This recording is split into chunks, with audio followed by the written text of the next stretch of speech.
La noche del 28 de septiembre del año 52 a.C., bajo un cielo sin luna que cubría las colinas de la Galia como un manto de tinta, 12 cohortes romanas recibieron una orden que ningún soldado veterano habría considerado sana.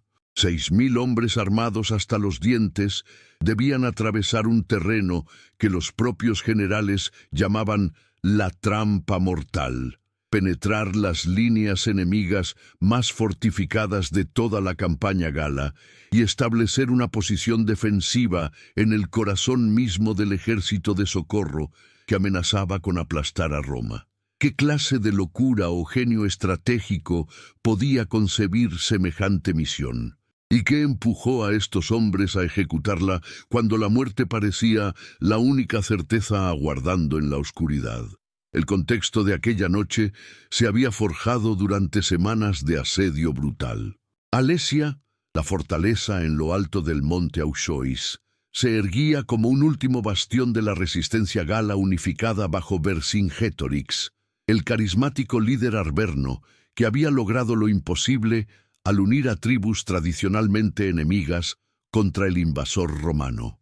Dentro de las murallas de piedra de aquel Oppidum, 80.000 guerreros galos esperaban, hambrientos pero decididos, mientras las legiones de Julio César construían una doble línea de fortificaciones que rodeaba completamente la ciudad. 18 kilómetros de murallas internas miraban hacia Alesia y 22 kilómetros de fortificaciones externas se erigían hacia afuera, anticipando lo que todos sabían que vendría, un ejército de socorro tan masivo que haría temblar la tierra bajo sus pies. Las estimaciones variaban, pero los exploradores romanos hablaban de cifras que helaban la sangre. 250.000 guerreros, quizá 300.000, convergían desde todos los rincones de la Galia. Eran eduos, secuanos, arvernos, belóbacos y decenas de tribus más, cada una enviando a sus mejores guerreros para esta batalla final que decidiría el destino de su tierra. Para finales de septiembre, ese océano de humanidad armada acampaba a menos de 2 kilómetros de las fortificaciones romanas exteriores, preparando el ataque que aplastaría a César entre dos fuerzas enemigas. Los romanos, con aproximadamente 60.000 hombres, estaban atrapados en su propia trampa.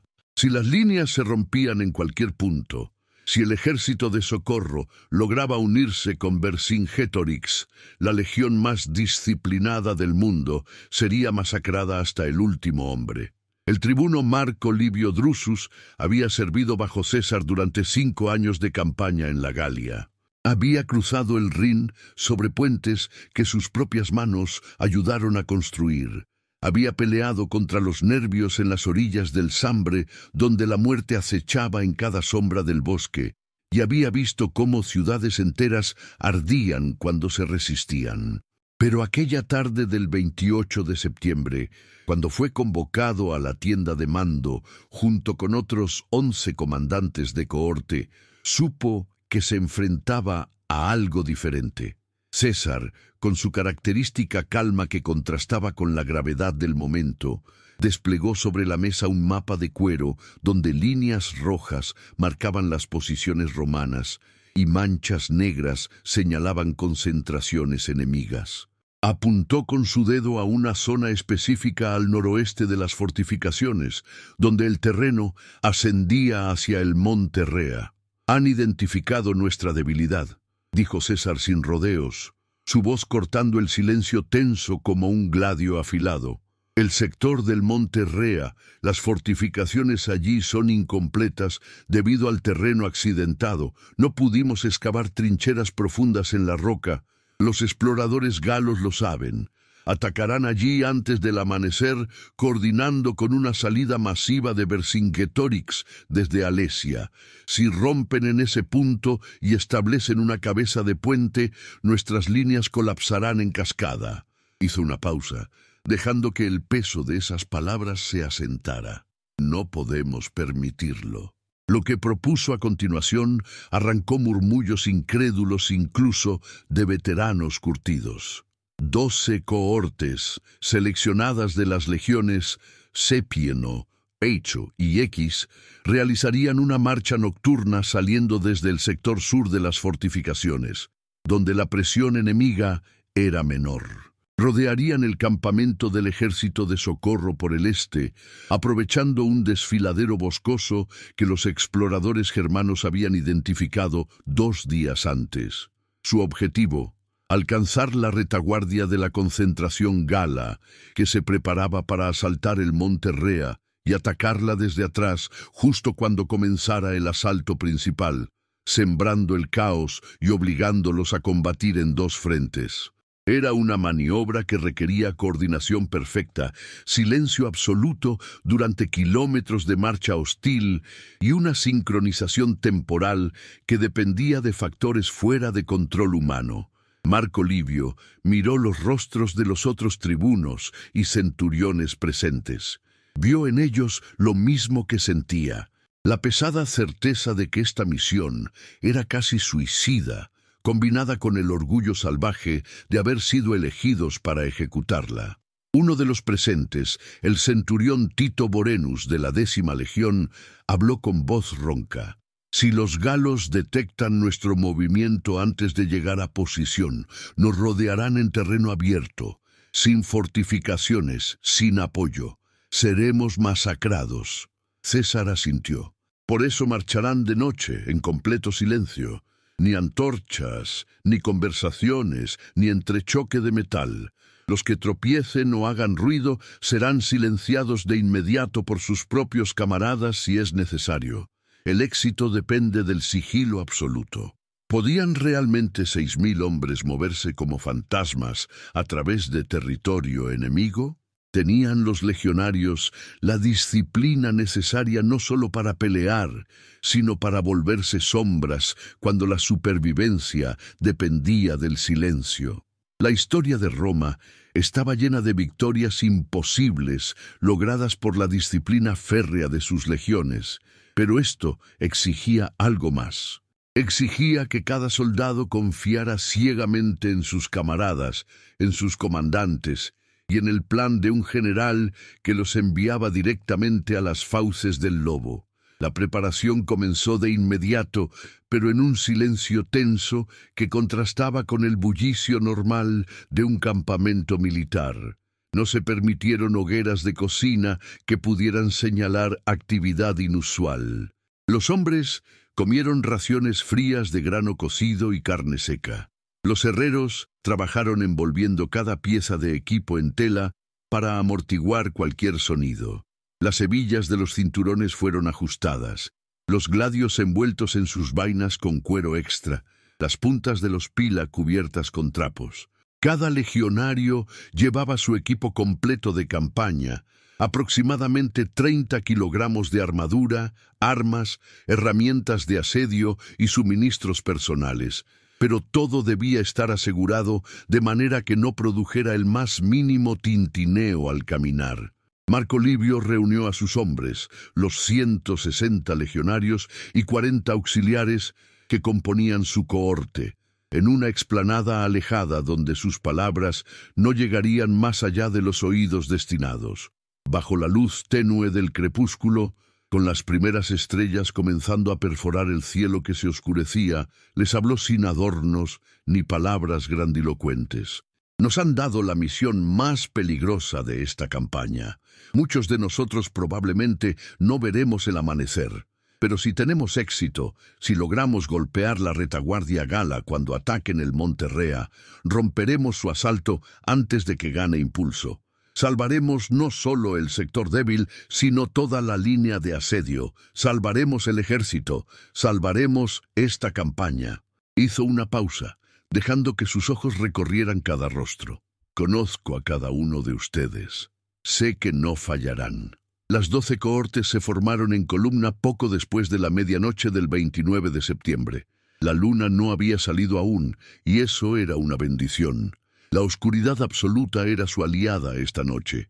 En la cabeza marchaban los exploradores germanos, guerreros de las tribus subías que César había reclutado años atrás.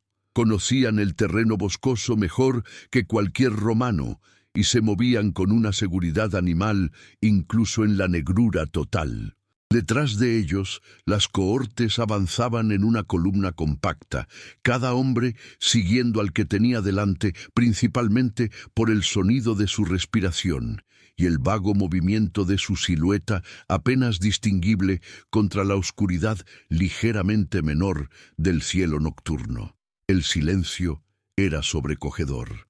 6000 hombres se movían como un organismo único, y el único sonido era el susurro colectivo de miles de sandalias militares sobre tierra y hierba, un murmullo que podría confundirse con el viento nocturno para oídos no entrenados.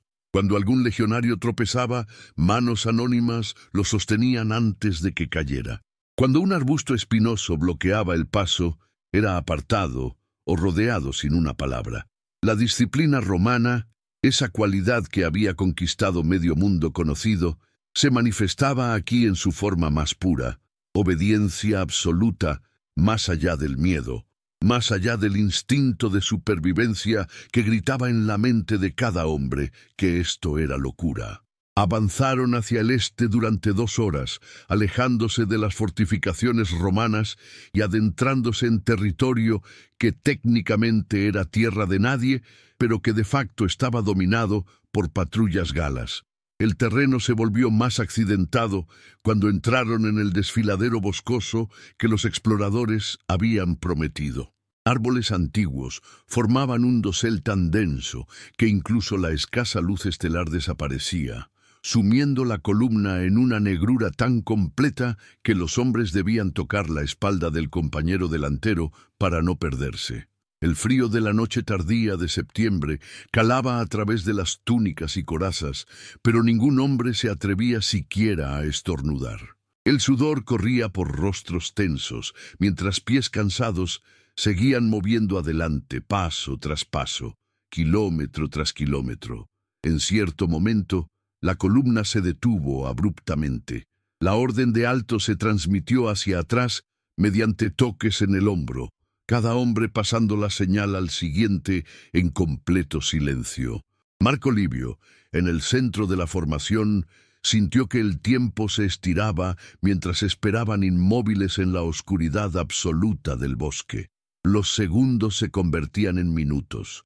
Podía escuchar su propio corazón martilleando contra las costillas, y se preguntó si los hombres a su alrededor también lo escuchaban. ¿Qué había adelante? ¿Una patrulla gala? ¿Un terreno intransitable? ¿O simplemente los exploradores verificando la ruta? No había forma de saberlo, y la incertidumbre era su propia forma de tortura. Finalmente, la columna reanudó la marcha. Solo más tarde se enterarían de que habían pasado a menos de 50 metros de un puesto avanzado galo, donde una docena de guerreros dormían alrededor de una hoguera mortecina. Los exploradores germanos los habían detectado por el olor del humo y habían desviado la ruta, añadiendo 1 kilómetro extra al recorrido, pero evitando un desastre que habría terminado la misión antes de comenzar. Aquella decisión silenciosa de un explorador anónimo, cuyo nombre la historia nunca registraría, salvó a 6000 hombres y quizá cambió el curso de la guerra.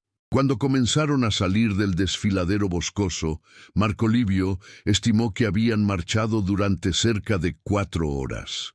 La noche había alcanzado ese punto muerto justo antes del amanecer, cuando la oscuridad es más profunda, pero comienza a sentirse la proximidad de la luz, aunque aún no haya señales visibles de ella.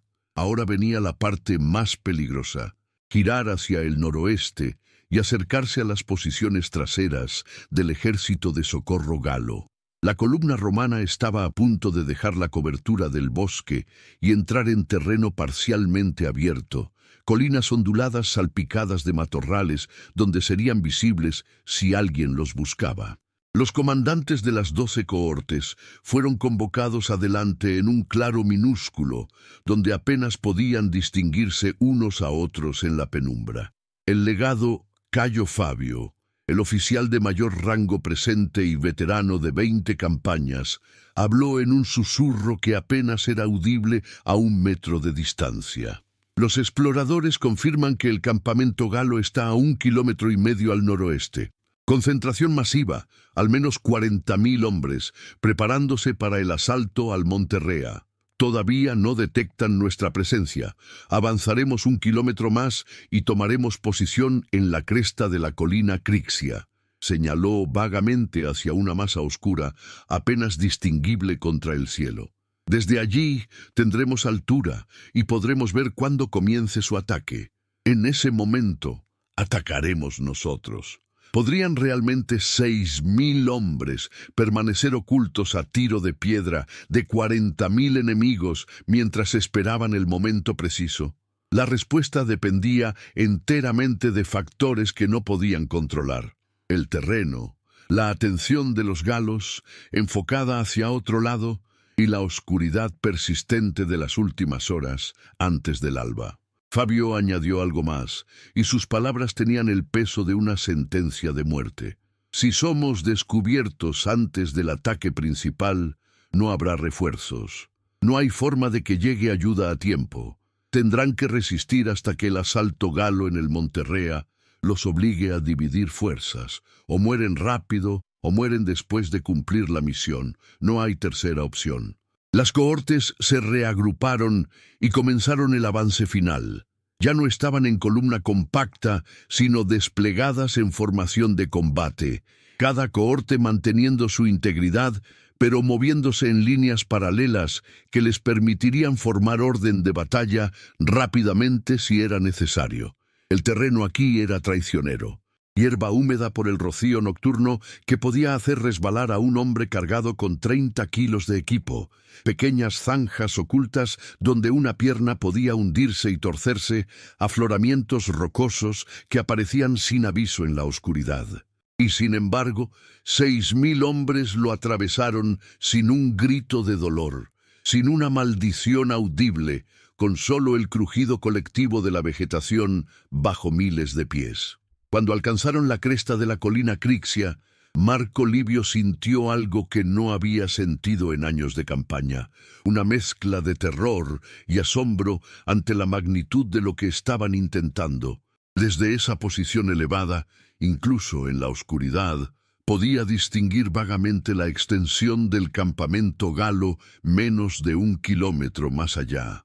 Cientos de hogueras parpadeaban como estrellas caídas sobre la tierra, cada una rodeada por guerreros que dormían o se preparaban para la batalla. Era como mirar hacia un hormiguero gigantesco, sabiendo que estás a punto de meter un palo en él y que cada hormiga mide 1,80 m y lleva un arma. Las 12 cohortes se desplegaron a lo largo de la cresta en una línea de casi 800 metros. Los hombres se acostaron sobre el suelo frío y húmedo, escudos colocados planos para no crear siluetas contra el cielo, formando un cordón invisible de soldados que esperaban la señal. Los centuriones se movían silenciosamente entre las filas, verificando posiciones, susurrando órdenes de último momento, asegurándose de que cada manípulo supiera exactamente qué hacer cuando llegara el momento. No habría tiempo para explicaciones cuando comenzara el infierno. El cielo al este comenzó a cambiar de negro a gris carbón. Faltaba quizá 1 hora para el amanecer verdadero, pero ya esa luz difusa y prebélica permitía distinguir formas a decenas de metros de distancia. Marco Livio, acostado al lado de sus legionarios con el gladio desenvainado junto a su costado derecho y el pilum pesado preparado en su mano izquierda, observaba el campamento galo y esperaba la señal que sabía que vendría. Vercingetorix había demostrado ser un comandante brillante. No desperdiciaría la oscuridad. Atacaría justo antes del amanecer, cuando los defensores romanos en el Monte Rea estuvieran en su punto de fatiga máxima después de una noche entera de vigilancia tensa. Los minutos se arrastraban con una lentitud torturante. Cada segundo era una eternidad donde podían ser descubiertos. Un pastor galo tempranero, un guerrero insomne que decidiera caminar hacia la cresta para orinar, un explorador verificando los alrededores, cualquier cosa podía arruinar la emboscada. Pero la fortuna, ese elemento caprichoso que los romanos llamaban fortuna y atribuían a una diosa, sonreía esta noche a las legiones. Los galos estaban totalmente concentrados en su objetivo. Las fortificaciones romanas del Monterrea, visibles como una línea oscura varios kilómetros al oeste. Entonces llegó el momento. Primero fue un sonido, un rugido colectivo que brotó del campamento galo como si 40.000 gargantas hubieran exhalado simultáneamente. Gritos de guerra, choque de armas contra escudos, el estruendo de miles de hombres poniéndose en movimiento al mismo tiempo. Desde la cresta, Marco Livio vio cómo la masa oscura del ejército galo comenzaba a moverse hacia el oeste como una marea humana. Portaban escaleras, puentes de asalto, fascinas para rellenar las trincheras romanas. Este no era un ataque improvisado, era un asalto coordinado que había sido planificado meticulosamente. Y si tenía éxito, si rompían las líneas del Monterrea, las legiones de César serían destrozadas. Pero ahora, en el momento en que decenas de miles de guerreros galos comenzaban su avance, habían dado la espalda a su propio campamento. No habían dejado retaguardia significativa, porque no esperaban amenaza desde esa dirección. Y en eso radicaba su error fatal. El legado Cayo Fabio se puso de pie en la cresta, su silueta recortándose contra el cielo que se aclaraba. No necesitó gritar órdenes. Los centuriones ya sabían qué hacer. Uno por uno, 6.000 legionarios romanos se levantaron de la hierba donde habían permanecido ocultos, formando instantáneamente en orden de batalla. Durante un instante surrealista y hermoso, la línea de batalla romana se extendió a lo largo de la cresta como si hubiera brotado del suelo mismo. Entonces comenzaron a descender hacia el campamento galo. No corrieron. Esa vendría después. Avanzaron en formación cerrada, escudos arriba, pila preparados, en ese paso regular y terrible que había conquistado desde Hispania hasta Siria. El sonido de 6.000 pares de sandalias militares golpeando la tierra al unísono era un tambor de guerra por sí mismo. Los primeros galos que los vieron no podían creer lo que veían sus ojos. ¿De dónde habían salido? ¿Cómo habían llegado ahí? Las preguntas duraron solo segundos antes de convertirse en gritos de alarma desesperados. «¡Romanos en el campamento! ¡Nos atacan por la espalda!». Los gritos se propagaron, pero el grueso del ejército galo ya estaba comprometido en su ataque hacia el Monterrea, demasiado lejos para regresar rápidamente. Los que quedaban en el campamento, guardias, rezagados, heridos, personal de soporte y tal vez 3 o 4.000 guerreros de reserva, se enfrentaban ahora a 12 cohortes de legionarios romanos que descendían sobre ellos como un martillo de hierro. Marco Livio sintió el momento en que su cohorte cruzó de la marcha a la carga. No hubo orden verbal. Simplemente sucedió cuando la distancia al enemigo se redujo a 30 metros. Los Pila volaron primero, miles de proyectiles diseñados específicamente para penetrar escudos y clavarse en ellos, haciéndolos inútiles. La lluvia mortal de hierro barrió las primeras filas de galos que intentaban organizarse para defender el campamento. Hombres cayeron gritando, atravesados por las largas puntas de los Pila. Otros quedaron con sus escudos clavados e inutilizados, forzados a desecharlos justo cuando los legionarios chocaban contra ellos con sus gladios desenvainados. El combate cuerpo a cuerpo que siguió fue brutal y caótico. Los galos peleaban con la desesperación de hombres que habían sido sorprendidos en su momento más vulnerable, muchos sin armadura completa, algunos apenas armados, pero eran guerreros experimentados y vendían sus vidas caras. Marco Livio bloqueó el golpe de un hacha de guerra con su escudo. Sintió el impacto vibrar hasta su hombro y respondió con un golpe de gladio hacia las costillas desprotegidas del guerrero. La hoja entró limpia y salió roja. No hubo tiempo para pensar en el hombre que acababa de matar. Otro galo ya se abalanzaba sobre él, gritando en su lengua incomprensible. Alrededor de Marco, su cohorte funcionaba como había sido entrenada para funcionar, como una máquina de matar. La primera fila recibía el choque enemigo con sus escudos, estableciendo una pared móvil. La segunda fila apuñalaba por los espacios entre escudos con sus gladios. La tercera fila reemplazaba a los heridos de adelante. Y así sucesivamente, rotando constantemente, manteniendo la presión, avanzando metro a metro sobre cadáveres de amigos y enemigos. Esta era la legión romana en su elemento. No guerreros individuales buscando gloria personal, sino una unidad colectiva donde cada hombre cumplía su función para que el todo fuera invencible. El campamento galo se convirtió en un matadero. Tiendas ardían donde alguien había volcado una hoguera en el caos. Caballos aterrorizados galopaban sin rumbo, pisoteando a heridos de ambos bandos. Los gritos de los moribundos creaban una sinfonía horrible que se elevaba hacia el cielo, que ya mostraba las primeras luces rosadas del amanecer. Y a través de todo eso, las 12 cohortes romanas avanzaban inexorables, barriendo toda resistencia, estableciendo el caos total en la retaguardia gala, justo cuando su ataque principal comenzaba contra el Monterrea. Pero entonces llegó la noticia que Marco Livio había estado temiendo.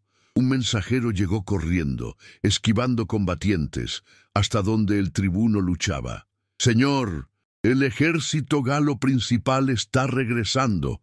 Decenas de miles vienen hacia aquí». Marco sintió que el estómago se le contraía. Habían cumplido su misión. Habían golpeado la retaguardia enemiga. Habían sembrado el caos. Habían obligado al ejército galo a cancelar o debilitar su ataque al Monterrea. Pero ahora venía el precio. 6.000 legionarios estaban a punto de enfrentar a un ejército 10 veces mayor que comenzaba a rodearlos. ¿Cómo se sobrevive cuando se ha cumplido la misión suicida? Esa pregunta quedaba sin respuesta, mientras Marco veía en el horizonte occidental la masa oscura de decenas de miles de guerreros dando media vuelta y comenzando a correr hacia su posición, hambrientos de venganza. Parte 2. La luz grisácea del amanecer del 29 de septiembre del año 52 a.C. revelaba una escena de devastación en lo que horas antes había sido el campamento ordenado del ejército de socorro galo. Tiendas destrozadas humeaban, cuerpos de hombres y animales alfombraban el suelo, y en el centro de esa destrucción 12 cohortes romanas se apresuraban a formar un perímetro defensivo, sabiendo que la furia de 40.000 guerreros furiosos estaba a punto de caer sobre ellas como un diluvio de hierro y odio. El ataque sorpresa había funcionado perfectamente, demasiado perfectamente, y ahora Marco Livio Drusus y sus 5.900 camaradas supervivientes enfrentaban la consecuencia inevitable de su éxito, convertirse en el objetivo de un contraataque masivo, sin posibilidad de escape ni refuerzos inmediatos. El legado Cayo Fabio, veterano de 2 décadas de guerra, no perdió ni un segundo en deliberaciones inútiles. Sus órdenes llegaron claras y rápidas mientras el horizonte occidental comenzaba a llenarse con la silueta terrible del ejército galo que regresaba. Formación circular, todos los escudos hacia afuera, heridos al centro. Arrancad las estacas de las tiendas galas y clavadlas en el perímetro. Moved cada carreta, cada barricada, cada obstáculo hacia la línea. Tenemos 10 minutos antes de que nos alcancen, 10 minutos para construir algo que nos mantenga vivos. Su voz cortaba el aire matutino con la autoridad de quien sabe que cada segundo cuenta, que cada hombre que titubea puede costar 100 vidas. Las cohortes respondieron con la eficiencia que solo el entrenamiento constante y la experiencia de campaña pueden producir. Los legionarios, exhaustos por la marcha nocturna y el combate reciente, encontraron reservas de energía nacidas del instinto de supervivencia más puro. Arrastraron los carros galos capturados y los volcaron para formar barricadas. Arrancaron estacas de madera de las tiendas destruidas y las clavaron en el suelo, formando un perímetro erizado de púas.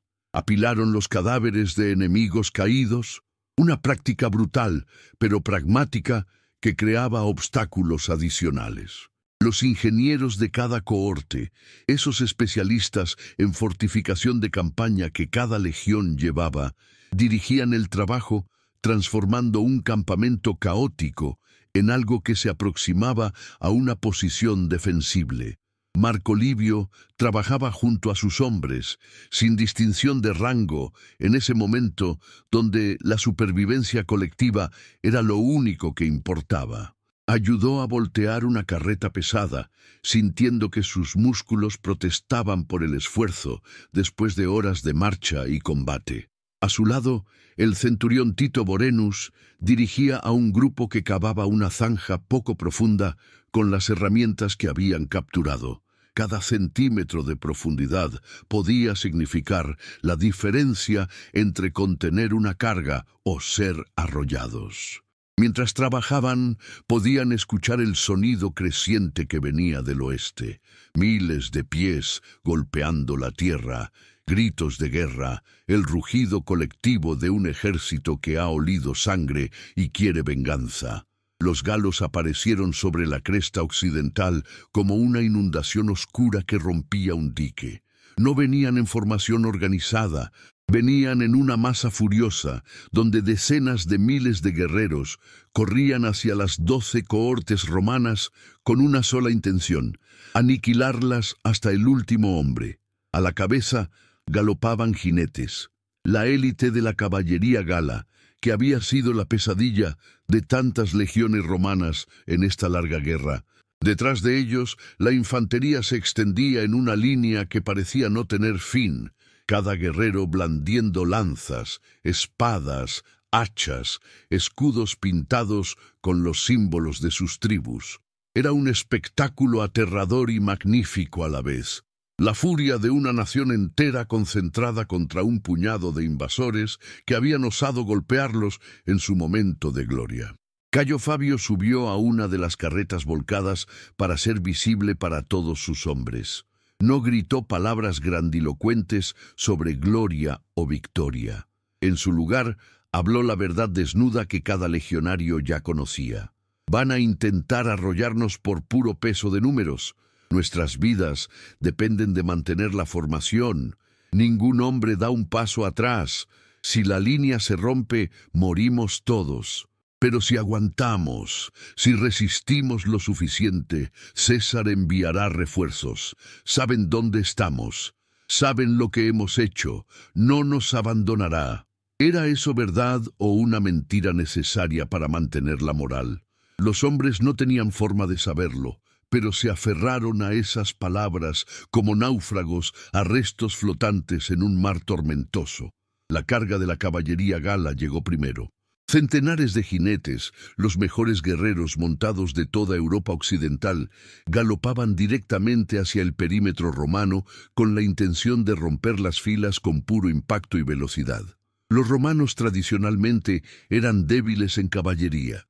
Sus fortalezas estaban en la infantería, pero habían tenido 10 minutos para prepararse, y esos 10 minutos hicieron la diferencia. Los caballos, por valientes que sean, no cargarán voluntariamente contra un muro sólido de escudos erizados con puntas metálicas y estacas clavadas. Cuando la caballería gala chocó contra el perímetro romano, los caballos de las primeras filas se detuvieron en seco o desviaron en el último momento, creando un embotellamiento caótico donde jinetes chocaban unos contra otros. Los legionarios aprovecharon ese momento de confusión. Los pila volaron, buscando no los jinetes, sino los caballos, los blancos más grandes y vulnerables. Cuando un caballo de guerra cae, crea un obstáculo masivo y aterroriza a los demás caballos cercanos. Decenas de monturas cayeron gritando, lanzando a sus jinetes contra el suelo o contra las estacas defensivas. Los que lograban mantenerse montados descubrían que no podían penetrar el muro de escudos romanos. Y los que intentaban luchar desde sus caballos contra legionarios protegidos encontraban que la ventaja de altura era negada por la superioridad del equipo y el entrenamiento romano. Después de minutos de lucha confusa y costosa, la caballería gala se retiró, dejando atrás cientos de jinetes y monturas muertas o muriendo alrededor del perímetro romano. Pero eso había sido solo la primera ola, una prueba de las defensas. Ahora venía la marea real. La infantería gala, enfurecida por el ataque sorpresa a su campamento y por ver a sus camaradas caer en el asalto de caballería fallido, arremetió contra las 12 cohortes desde todos los ángulos simultáneamente. No había un frente sino un círculo de combate, una batalla de 360 grados donde cada sector del perímetro romano enfrentaba ataques salvajes. Los guerreros galos eran valientes hasta el punto de la locura, lanzándose contra los escudos romanos con total desprecio por su propia seguridad. Algunos llevaban escaleras, otros simplemente trepaban sobre las espaldas de sus camaradas, intentando saltar por encima del muro de escudos. Marco Livio se encontró luchando en lo que rápidamente se convirtió en un molino de carne donde la noción de táctica individual desaparecía bajo el peso de la presión constante. Empujaba con su escudo contra la presión de 2 guerreros galos que intentaban romper su sección de la línea, mientras su gladio apuñalaba ciegamente hacia adelante buscando cualquier carne expuesta. A su izquierda, un legionario cayó con un hacha enterrada en su cráneo, y antes de que su cuerpo tocara el suelo, el hombre de la segunda fila había tomado su lugar. A su derecha, Tito Vorenus rugía órdenes mientras su gladio entraba y salía en un ritmo mecánico de muerte. El aire estaba lleno de gritos, del choque de metal contra metal, del olor horrible de sangre, sudor, entrañas abiertas y miedo. ¿Cuánto tiempo puede un hombre luchar así antes de que los brazos simplemente dejen de responder? ¿Cuánto antes de que el agotamiento físico total lo deje vulnerable al golpe que no puede bloquear? Los legionarios lo descubrían en tiempo real, y la respuesta era más tiempo del que el enemigo esperaba. La rotación constante de las filas, la disciplina que permitía a hombres exhaustos ser reemplazados brevemente por otros menos exhaustos, la férrea voluntad de negarse a morir, todo eso mantenía la línea intacta, cuando por todos los cálculos racionales debería haberse desmoronado. Pero el costo era terrible. Cada minuto que pasaba, más legionarios caían. El perímetro se encogía lentamente a medida que los muertos y gravemente heridos eran arrastrados al centro, reduciendo el número de hombres disponibles para defender la línea. Entonces ocurrió lo que Cayo Fabio más había temido. En el sector norte del perímetro, donde 3 cohortes de la legión Eito mantenían la línea, una carga gala particularmente feroz logró romper a través de las defensas.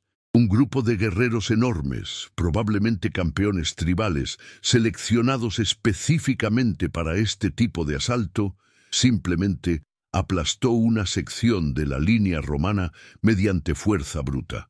De repente había galos dentro del perímetro, luchando en el espacio que debía ser sagrado, amenazando con desenrollar toda la defensa desde dentro.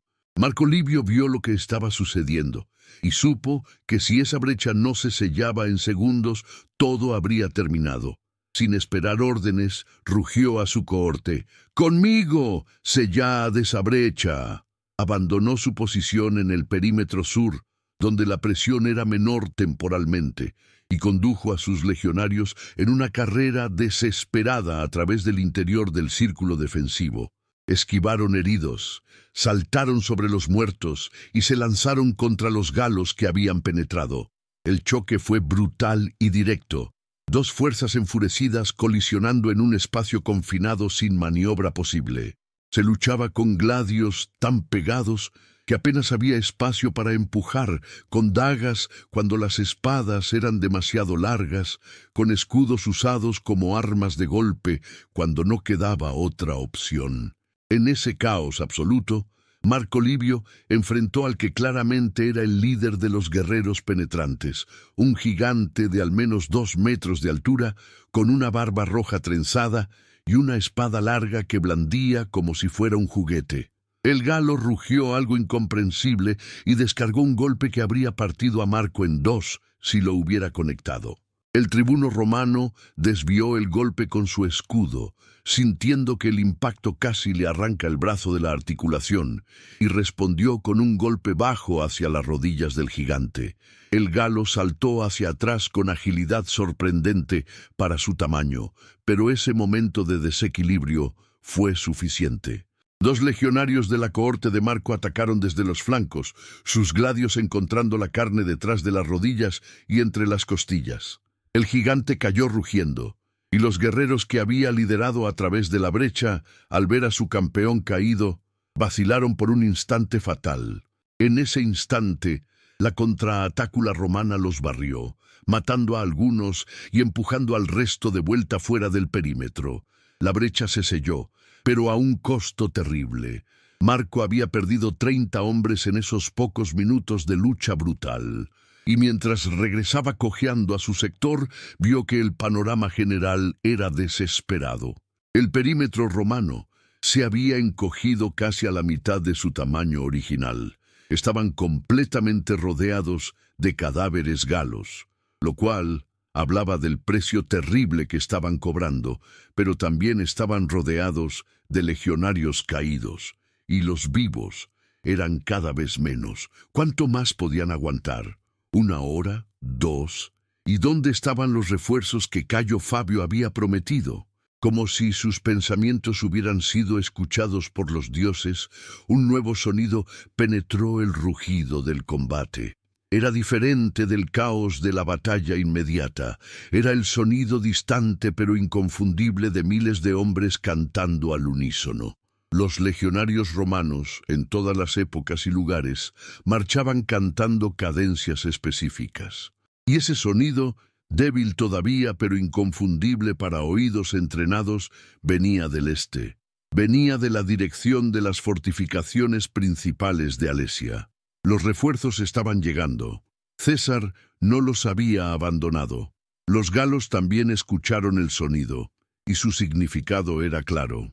Si no aplastaban estas 12 cohortes antes de que llegara el ejército de socorro romano, se encontrarían atrapados entre 2 fuerzas enemigas.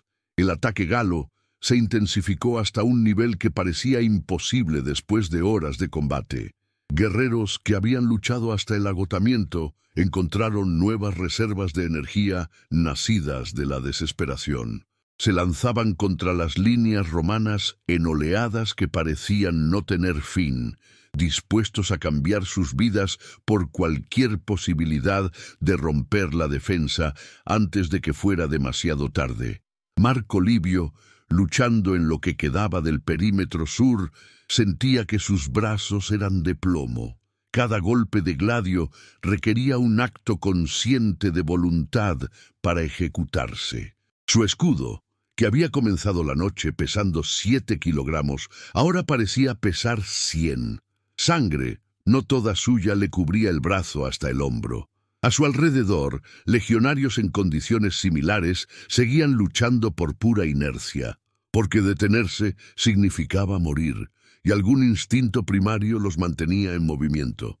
El mundo se había reducido a un círculo de hierro y sangre del que no había escape posible excepto la muerte o la victoria. Y entonces, como el romper de una ola en una playa, la presión cedió.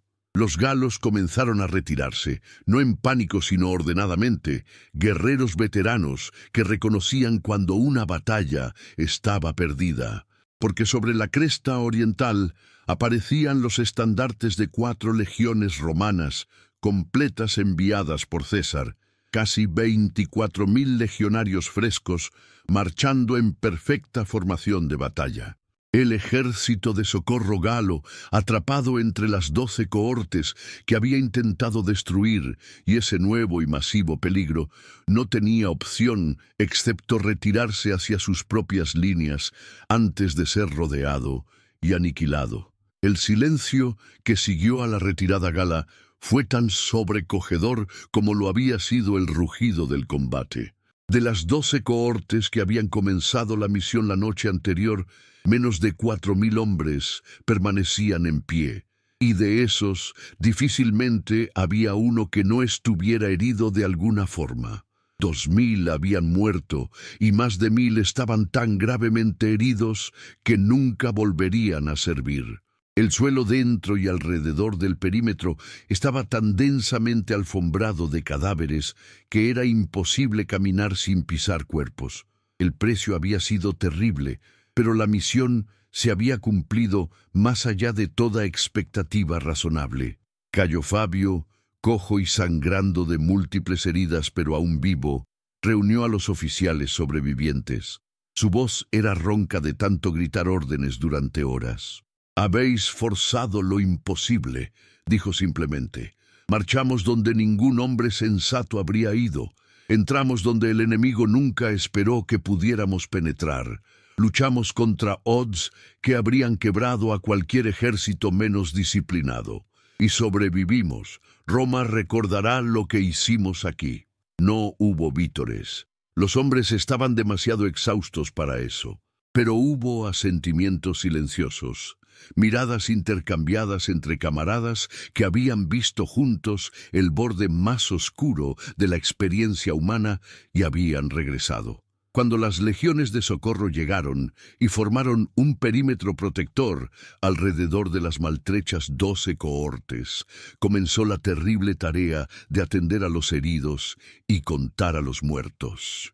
Marco Livio caminaba entre los cuerpos tendidos en el suelo, algunos inmóviles en la muerte, otros gimiendo con heridas que sabía que serían mortales en días o semanas.